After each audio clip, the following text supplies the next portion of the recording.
देख रहे हैं रीवा वाला डिजिटल न्यूज। नमस्कार, रीवा वाला डिजिटल न्यूज में आपका स्वागत है। मैं हूं काव्या। तो चलिए शुरुआत करते हैं बड़ी खबर से। रीवा से एक चौंकाने वाला मामला सामने आया है, जहां एक पीड़ित ने पुलिस पर एफआईआर दर्ज न करने और कार्यस्थल पर मानसिक प्रताड़ना के गंभीर आरोप लगाए हैं। सिविल लाइन थाना क्षेत्र के रहने वाले कृष्णदास तिवारी ने अधिकारियों को शिकायत देकर न्याय की गुहार लगाई है। पीड़ित के अनुसार 10 अगस्त 2024 को उनका सड़क हादसा हुआ था, जिसकी जानकारी 12 अगस्त को पुलिस को दी गई। लेकिन आरोप है कि इस मामले में नामजद आरोपियों के खिलाफ अब तक कोई ठोस कार्रवाई नहीं की गई है। कई बार थाना प्रशासनिक अधिकारियों और कलेक्टर को आवेदन देने के बावजूद भी कार्रवाई न होने से पीड़ित निराश है। मामले ने तब और गंभीर रूप ले लिया जब पीड़ित ने अपने कार्यस्थल पर भी मानसिक उत्पीड़न का आरोप लगाया। उनका कहना है कि कंपनी में सुपरवाइजर द्वारा लगातार प्रताड़ना दी जाती थी, जिससे परेशान होकर उन्हें नौकरी तक छोड़नी पड़ी। अब पीड़ित ने प्रशासन से निष्पक्ष जांच और दोषियों पर सख्त कार्रवाई की मांग की है। ये मामला न केवल पुलिस की कार्यप्रणाली पर सवाल खड़े करता है, बल्कि कार्यस्थल पर कर्मचारियों की सुरक्षा और सम्मान को लेकर भी चिंता बढ़ाता है। क्या नाम और क्या समस्या है आपका? मेरा नाम कृष्णदास तिवारी, मेरे पिता का नाम श्री राम बालक तिवारी। मैं ग्राम पोस्ट रुपौली, तहसील हसूर, जिला रीवा का मैं रहने वाला हूँ। ओम श्री शिवाय नमस्तुभ्यम। देश के प्रधान कार्यवाहक के रूप में पदस्थ देश के मुखिया को मेरा प्रणाम। इसके बाद रीवा जिले के पदस्थ सभी पुलिस प्रशासन, श्रीमान टीआई महोदय, श्रीमान एसपी महोदय, श्रीमान आईजी साहब, हमने सभी को आवेदन दिया है। श्रीमान आईजी साहब मिले नहीं, वो कहीं फील्ड पर थे। एसपी महोदय से मिलकर काफ़ी हमने 15-20 मिनट उनके पास समय दिया। उन्हें बहुत अच्छा लगा। उन्होंने हमें आश्वासन दिया कि हमें आप न्याय मिलेगा।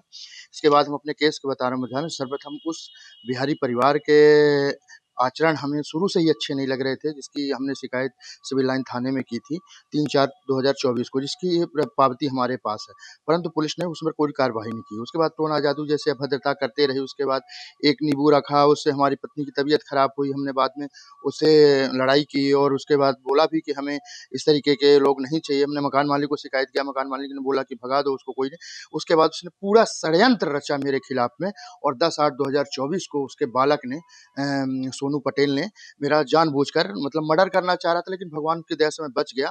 12/8/24 को हमने एफआईआर लिखवाया। वहां पर पदस्थ टीआई साहब श्री कमलेश साहू ने अज्ञात लिखवाया। बाद में लगातार सीसीटीवी कैमरे खुलवाने के लिए हमने कोशिश की, लेकिन किसी ने नहीं खोला। उसके बाद धनतेरस के दिन 29/4/2024 को उसका हमारी पत्नी चली गई थी धनतेरस के दिन सामान खरीदने। हम और हमारी छोटी बच्ची घर में थे, तो उसने गुंडे बुलवा के मरवाने की कोशिश किया दोबारा से।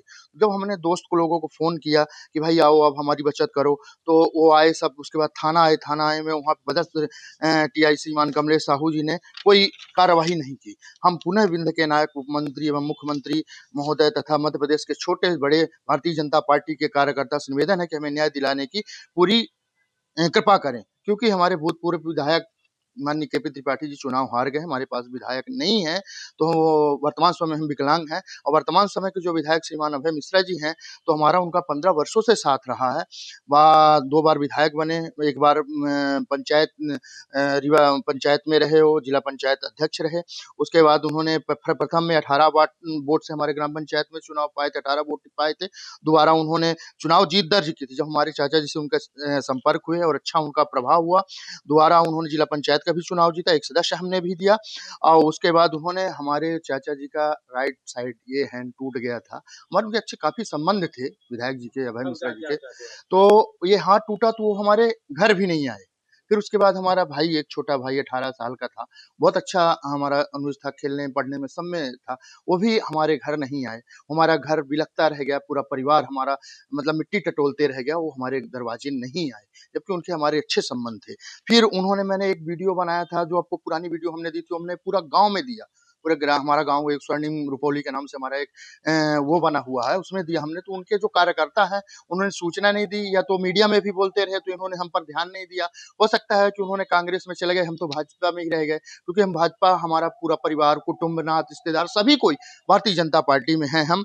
और हम एक बार फिर पुनः जब ये हमारे मध्य प्रदेश के विंध्य प्रदेश के रीवा की बात आए, तो हमें तो ऐसा लगता है कि हम सब कांग्रेस, भाजपा, चाहे जो भी हों, जब विंध्य के किसी लड़के को आवाज दे, तो हम सबको एकजुट होकर न्याय दिलाना चाहिए। और जब विंध्य में कोई भी ऐसी समस्या आए, किसी ब्राह्मण, क्षत्रिय, किसी के प्रति, तो हमें सबको एक साथ मिलकर काम करना चाहिए। इसमें हम कांग्रेस विधायक हो चाहे कोई भी हो, इसमें ठीक है हमारे पास हमारा विधायक नहीं है, आज हमारे विधायक चुनाव हार चुके हैं, ठीक है हम समझ रहे हैं कि हम विकलांग हैं, लेकिन हम ऐसा अपने मध्य प्रदेश के उप मुख्यमंत्री, मध्य प्रदेश के माननीय मुख्यमंत्री को हम सभी को आश्वस्त करते हैं कि हमें न्याय दिलाने की कृपा की जाए।